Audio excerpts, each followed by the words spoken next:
Okay, I just need to adjust my book here. So I decided I wanted to read out loud for my own benefit and for those folks that are working with me doing some nature journaling from one of the book learning mentors or teachers that I've come across years ago. When my kids were very little, I found this book, Drawing from Nature, by Jim Arnosky. And at that time, he was doing a PBS series called Drawing from Nature. And then recently, I have found Sketching Outdoors in the Winter. And this one I feel like is going to be a really valuable book if I can listen to the story being told. So I'm going to read it now. Sketching Outdoors in Winter by Jim Arnosky. My library in Traverse City, Sketching Outdoors in Winter. And I may have to raise it up a bit so that you can see the whole thing. I'm going to read his dedication. The outward shows of sky and earth, of hill and valley, he has viewed, and impulses of deeper birth have come to him in solitude. Written by William Wordsworth, a poet's epitaph. And just a note also that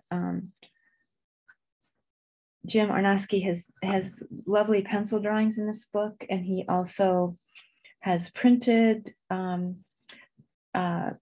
script and text with some instructions and explanations of where he's at and what he's doing with his work.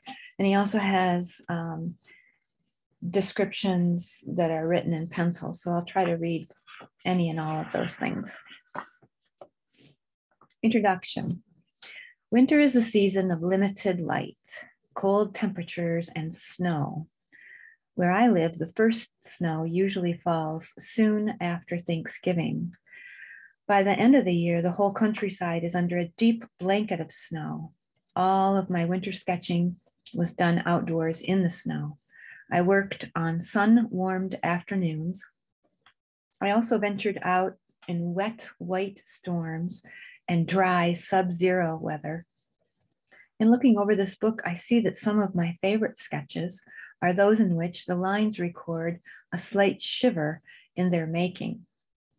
I was comfortable most of the time that I was outdoor sketching. I dressed warmly in clothing that could be removed layer by layer when the weather or the wearer warmed up, or added when I felt cold. I wore woolen gloves and took care to keep them dry. It is difficult to draw when your hands are cold and wet. In addition to drawing materials, I carried binoculars for watching wildlife, a portable wooden easel, a folding stool, and a hunter's hot seat cushion. Whenever possible, I sat in sunlight. When sketching out in open, windy places, I wore a face mask and learned to squat down in the warmer, windless snow hole made by my own body. In the woods, where in many areas snow lay 4 feet deep and more, I sketched standing on the supportive webbing of snowshoes that I had trekked in on. In winter, just getting to a particular drawing subject or a vantage point is an adventure. You feel the exhilaration of cold air on your face and in your lungs. Winter makes you think of essential things, warm life and cold death. It is the season to sketch solitary subjects against winter's stark background. Everything stands out as strikingly individual. Jim Arnosky, Ram Tales, Winter, 1987. On December 24th, I hiked to the top of the ancient quarry behind our place to sketch the view. The quarry is a familiar spot to me, and just as familiar a scene. Yet, as I sketched, I discovered it all anew. From the great granite boulders in the foreground, in our farm directly below, to the hidden hills across the way. When sketching familiar scenes, you may feel tempted to add details you know exist, even though from where you are sitting, they cannot be seen. Train yourself to include in your sketches only those details that you can actually see. After shading a dark wooded area, I used the thin edge of my eraser to create light colored trees. You can keep your kneadable eraser soft and pliable even in the coldest weather by carrying it inside your glove next to your warm palm. This was done on December 24th, and it was 24 degrees. I made this drawing on Christmas Day. A warm storm was moving in. The air was damp with drizzling rain. The little evergreen treetop was sticking up out 2 feet of packed snow. The spot is not far from a village, and while I worked, I could hear spirited rounds of rifle fire. Someone had received a new gun as a gift. During the winter hours of light are few. During winter, the hours of light are few. Don't waste precious light searching for the perfect drawing subject.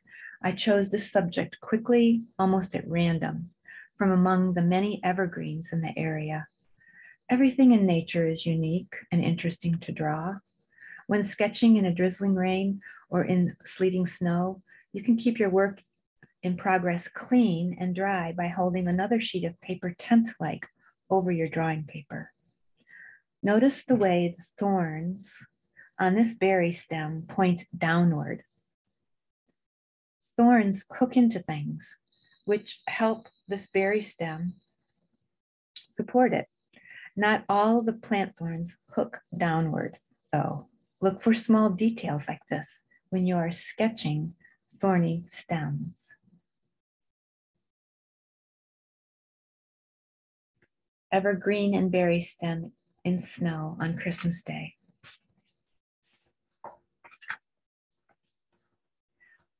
Last summer, some bald-faced hornets built their nest in the lilac bushes growing just outside of our bedroom window. The lilac greenery had hidden the nest so well that we didn't know it was there until the leaves had fallen away. The nest in winter hangs exposed and devoid of life. The hornets have died, all except the mated females, which are hibernating in the ground, now buried under snow.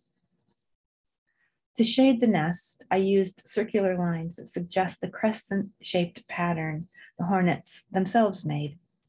To keep my nest looking as lightweight as the real nest, I simply avoided making heavy outlines.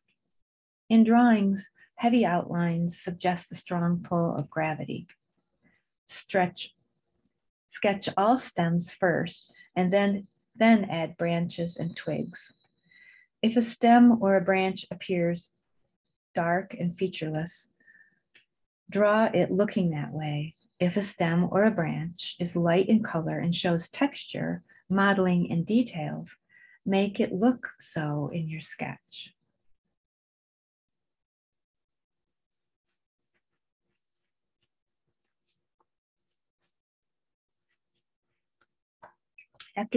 After discovering the hornet's nest, I went on a small expedition to see what else the leafless trees revealed. In the brushy borders of fields all around the pond and along the riverbank, I spotted birds' nests in various shapes and sizes. The abandoned nests appeared as dark clumps amid the slender lines of bare stems and branches. The most evident nests were those in trees or bushes that happened to be silhouetted against the white snow or light sky. Oh, funny words sometimes come out. I'll read that sentence again. The most evident nests were those in trees or bushes that happened to be silhouetted against the white snow or light sky. Do not handle birds' nests. They could be harboring parasites. As you look at a nest, try to identify the various materials it is made of. Birds use grasses, pine needles, twigs, mosses, leaf parts, animal fibers, and even spider webs in their nests. Sharpen your pencil point for drawing fine materials such as hairs and spider webs. Use a duller point when sketching coarse and fibrous mosses, twigs, and grass blades. When you are sketching a nest from nature, depict clearly all the materials that you can identify. The rest can be suggested with lines and shading. After you've added shading, use your eraser to lift out light colored details such as grass blades or leaf pieces. This is excellent advice. Having an eraser is helpful. Bird nests on the crotch of a small tree, December 29th, 29 degrees outside. When you spend a day outdoors sketching bird nests, you come home carrying little pieces of wherever you have been. Clinging to clothing are seeds, thorns, slivers of bark, broken, brittle branch tips, and fragments of dead leaves, all picked up while you were climbing and crawling through thickets where birds have raised their young. This nest was drawn the actual size on December 30th. I'm going to put my hand next to it so you can see. If that was the natural size, it was smaller than my pinky finger. I wonder what kind of bird that was. This lovely cone-shaped nest is out in the middle of a snow-covered field. The field's not far from our sheep pasture. A distinctive tuft of white wool adorns the rim of the nest cup. Notice anything that gives a nest its individual character, its special shape, where it is located, any unusual building materials in its makeup. Capture all such things in your sketch. This was drawn on a windy day, bright snow, December 31st, 1986. I began sketching this sketch of a friend's hunting camp just as snow was beginning to blow in from the north. At first, the flakes were light and dry and flying horizontally. Very few alighted on my drawing paper, but as soon as the storm grew stronger and bigger and wetter, the snowflakes began landing all over my work.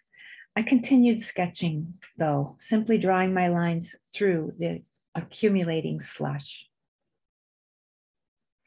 As long as you are warm and dry, keep sketching. It's surprising how well a picture can turn out under even the sloppiest circumstances. Forgive any blurriness caused by snowflakes alighting on your lines.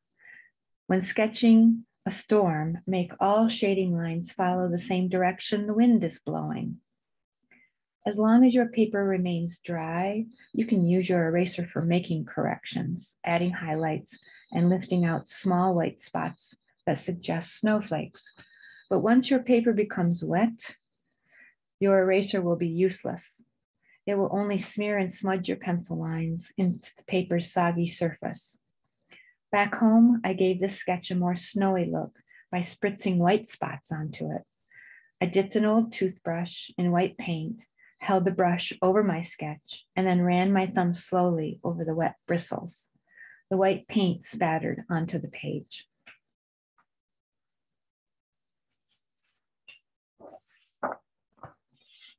The morning after the storm, I startled a band of blue jays that had discovered the unoccupied hornet's nest and were tearing away its papery walls.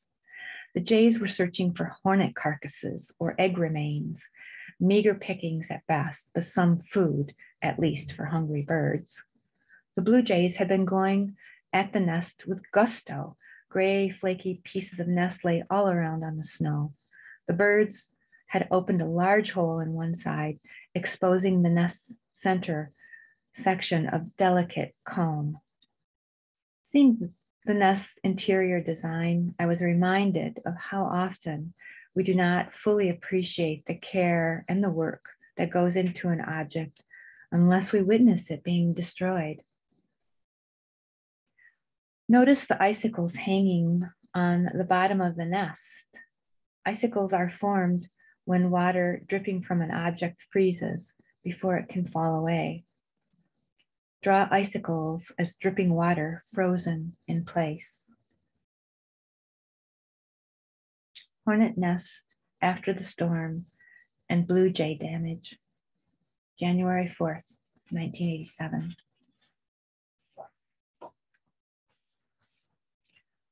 On a very cold January day, seeking to sketch in a more remote setting, I followed a trapper's trail in the snow down a steep woodland hollow.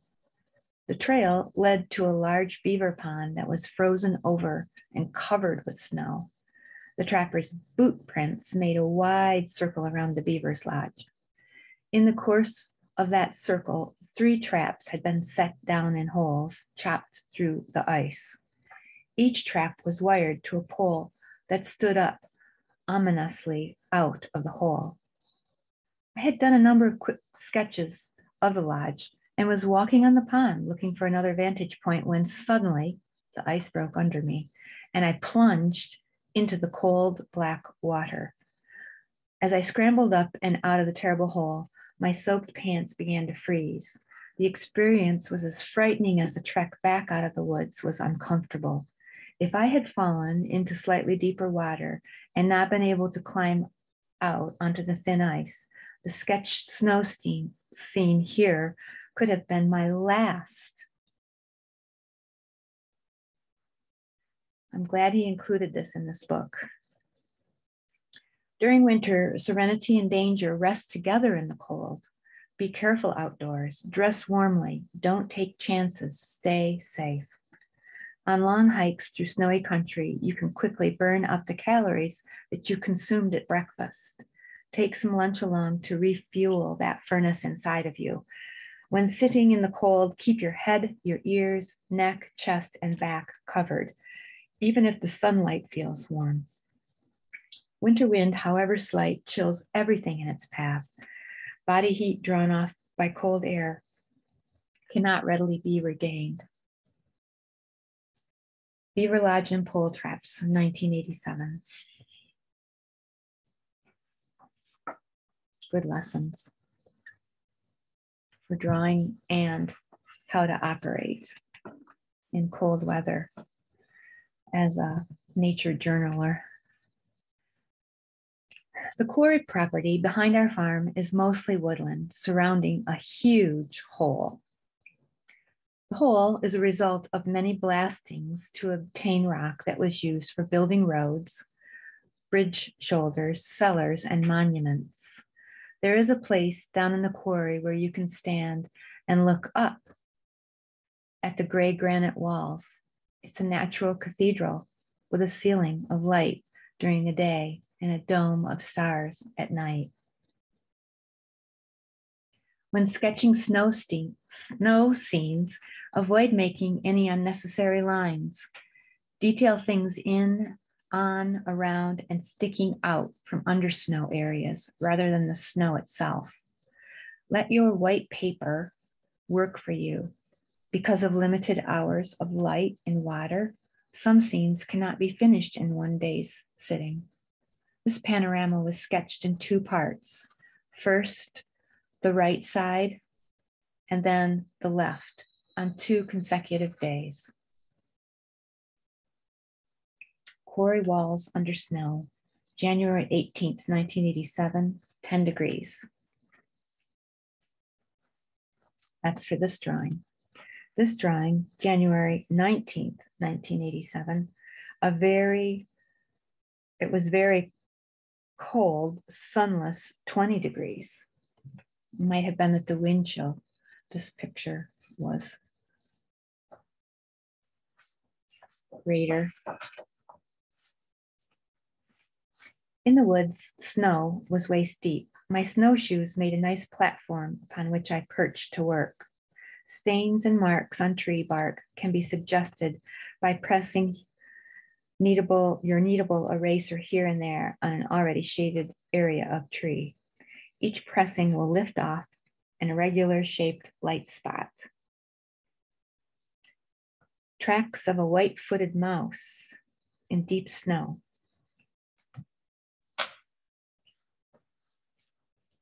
By midwinter, the snow in the woods was over 3 feet deep. The going there was rough. Tracks of large animals such as deer and coyotes became scarce. Only the smaller animals, those light enough to travel over the snow without sinking all the way down, were out and about. This track of a white-footed mouse shows the little creature's entire body shape, including its tail. Imagine the effort it takes to hop when each and every landing sinks you up to your nose in the snow. The course of shadows on the snow indicates the shape of the land under the snow. Some shadows are sharp-edged silhouettes. Others are more diffused. Show this difference in your sketches.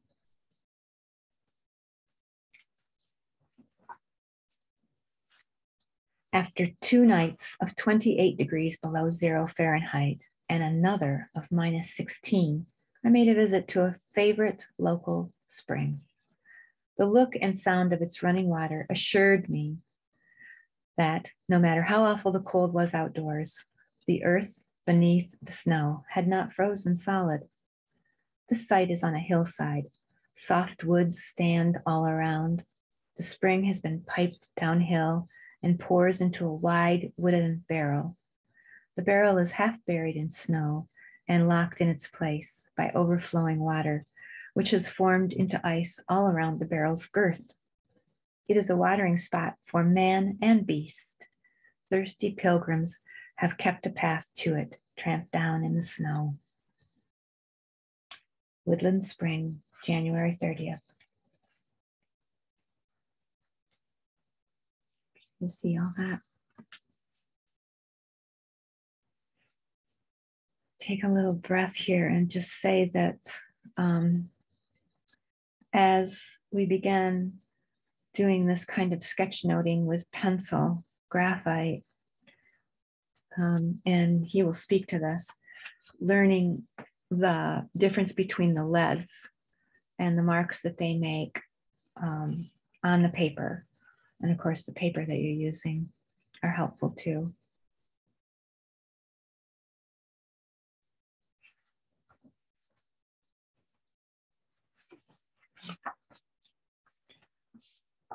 The charm or power of a sketch made quickly lies in its hurried look and the boldness of its line strokes. It was this last half hour of daylight that Deanna, his wife, had the table set. I decided to go out on my snowshoes to see what kind of sketch I could do in 15 minutes or so before supper would be ready. This view of Ramtails, the home that he lives in, as seen from the brushy border of our brook, is what I came back with. This is a quick sketch before supper. The farm as seen from the bank along the stream, February 2nd, 1987.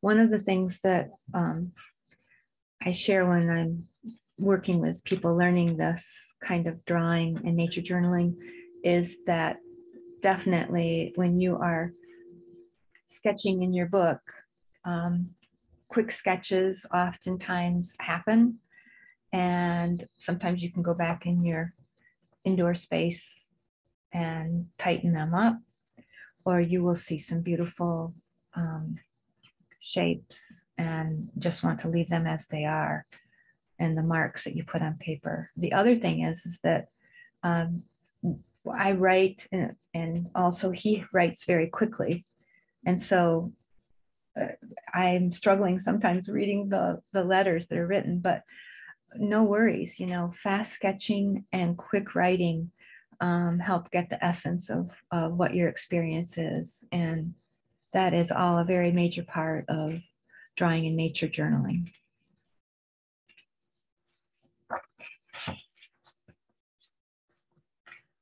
I sketched this snowy owl as I saw it magnified 20 times through my spotting scope. Put this down a bit. The owl was perched high on a snow-covered rooftop of an industrial building in Barre, Vermont. I might be pronouncing that wrong. It could be Barre, Vermont. I'm not quite sure. It is good fortune to have such a creature wintering here. Snowy owls usually do not travel so far south from their Arctic range. Most of the time that I was sketching the owl was facing away from me.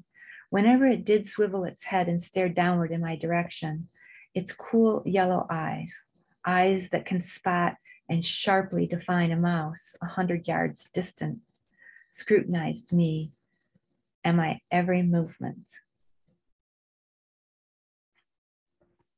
When you are sketching a living bird, work fast. Your subject might fly away at any moment. Concentrate on the bird's overall form rather than its anatomical structure. Try to capture its pose. After you have sketched the bird's full figure, you can begin looking and drawing in more detail. Do not bother looking for and drawing individual feathers. Instead, suggest feathered areas, the head, breast, flanks, back, wings, and tail. Add any stripes, spots, light-colored patches, broad, dark areas, and other field markings that you see. Snowy Owl, Barre, Vermont, February 97. The wind, it says here on his notes, the wind was blowing up the feathers on the breast.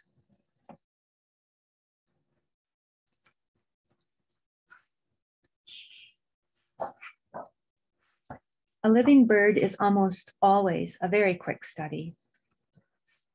Every once in a while, you will find outdoors a killed animal that can be examined up close for you as long as you wish. Bird artists have long benefited from the misfortunes of their subjects. This ruffled grouse had been struck down in flight by an automobile. Many of its rump feathers were knocked off by the blow. Its tail feathers, though, were intact and revealed the interrupted black bar that identifies the male from the female of the species. In the male ruffled grouse, the black bar is solid all across the tail. During a bout with flu, I spent most of my time indoors studying and drawing this bird feather by feather. Now is the time to look at and carefully draw every feather in its proper place. The more that you learn about feathers, their various shapes, textures, and how they lie to cover and protect a bird's body, the easier it becomes to draw birds. To make feathers look wafer thin, keep your pencil point sharp and make all the outlines very light. Each individual feather's pattern plays some part in a bird's overall markings. For example, what you see in the field as a long white stripe along a bird's side is actually many feathers, each with a small streak of white aligned in a way that creates a long white stripe. For making light mottling on dark feather areas, use that kneaded eraser to lift off blotches of graphite. Note: do not handle dead animals more than necessary.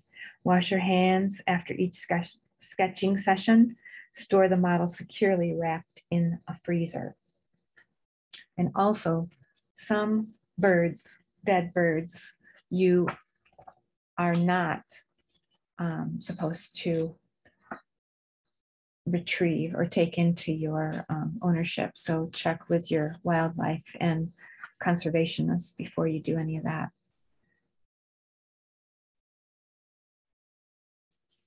Lots of detail here. The underwing, no markings on it. Detailing the ruffled grouse, drawn from road-killed bird, February 9th, 1987. And this one he brought back inside. We did not sit outside and draw that. As soon as I was well, I headed outdoors to sketch again in the open air. I went to a high and windy place called Reigate Corner. There, blowing snow is heaped into deep drifts across rolling farmland. In one snow-whitened field, I noticed a few corn stalks missed in the autumn harvest. At the top of one stalk, a long, dry corn leaf hung flapping in the wind. I made my way through the deep snow to that cornstalk flag, squatted down in a drift, and I began to sketch. But it was simply too cold to be outdoors sketching in the wind. I made my way through the deep snow to the cornstalk flag, squatted down in a drift, and began to sketch that. It was still too cold. Wind was whipping over the field at 20 miles per hour, blasting me head on. Combined with the already bitter cold air temperature of 10 degrees, that wind chill created minus 24 degrees. Unbearable. I quickly gave in and left the scene. On windy days, I now consider the wind chill factor before going outdoors to sketch. And there's a wind chill factor on one of the last pages in this book. Very cold. 10 degrees, 20 mile per hour wind chill minus 24 degrees. Here's a frozen drop of his breath. He makes note of that. February 10th. While driving back home after attempting to sketch the corn stalks, I stopped to enjoy, from inside my warm car, this mountain vista. The mountains, which are in nearby New Hampshire, loom up over a snow-covered Vermont hill. A few weeks later, on a considerably warmer afternoon, I returned to the spot and set up my easel on the roadside. As I sketched, 3 crows, calling loudly to one another, winged through the scene. They seemed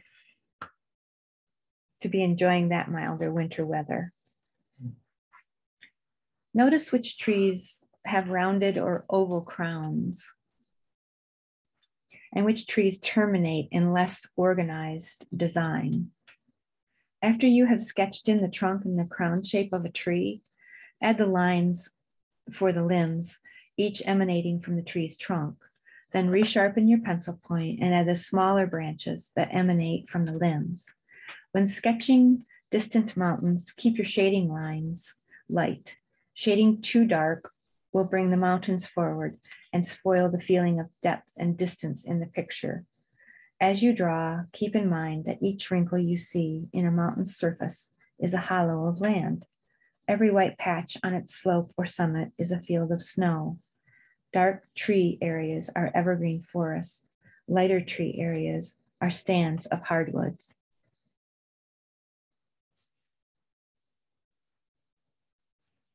Mountain vista and snowfields.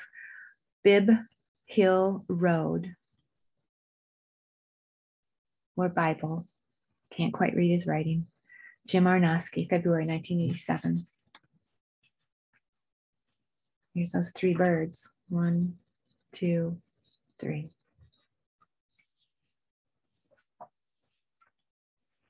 This drawing was made during another of our really cold spells, sub-zero at night and temperatures barely climbing to the teens during the day. In the protection of the woods through which this trout stream flows, there was no wind and consequently no chill factor to compound the cold. Most of the brook's surface was encased in ice and buried under deep snow, in places where the water ran out in the open.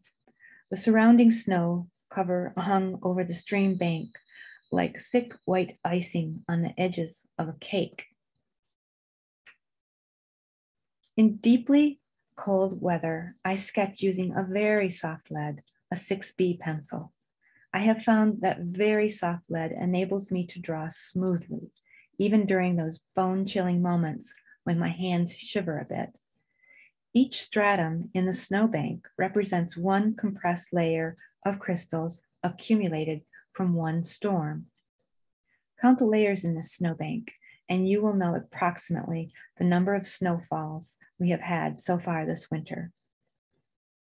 Water in snowy country often looks black. White snow reflects so much light. It prevents light from penetrating the water's surface. This stream in snowless times is brightly illuminated. Despite how black the water looked, I could still see some boulders in the stream bed. A few touches of my eraser were all that was needed to suggest them in my drawing. Trout Brook in Winter, February 12th, 1987.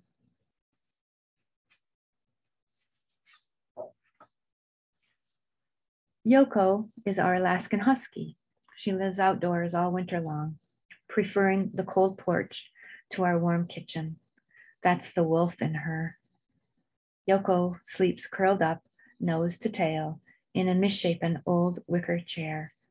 When it storms, snow blows in and covers her in whiteness. On clear, cold mornings, frost forms on her coat. This afternoon, I caught Yoko napping and scribbled her portrait before she woke up and ran over to greet me. Yoko asleep on the porch chair, -4 degrees, February 15th, 1989.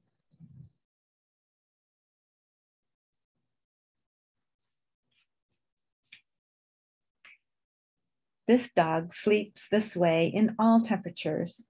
Last night at 30 below, I peeked out and saw her sleeping soundly, not a shiver.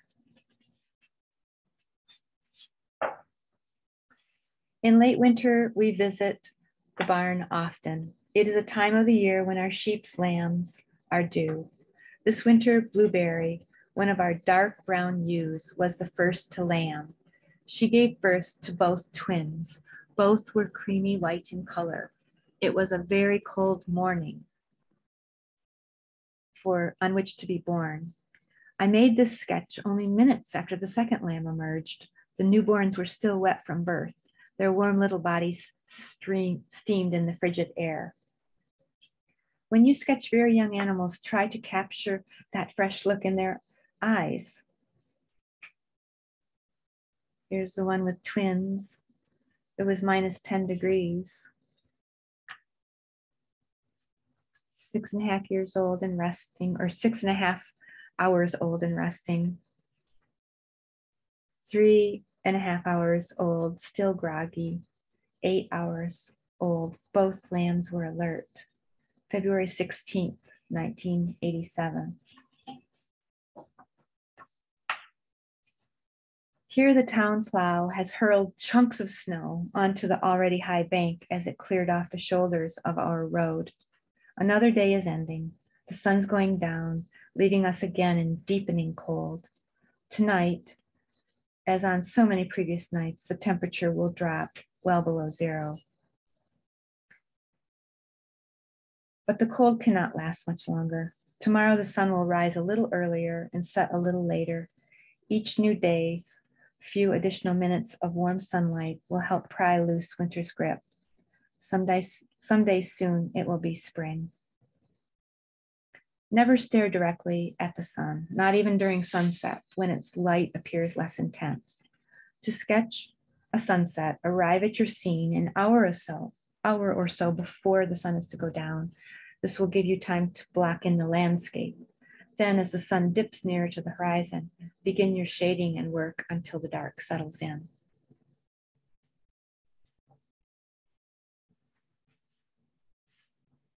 Here's the wind chill chart.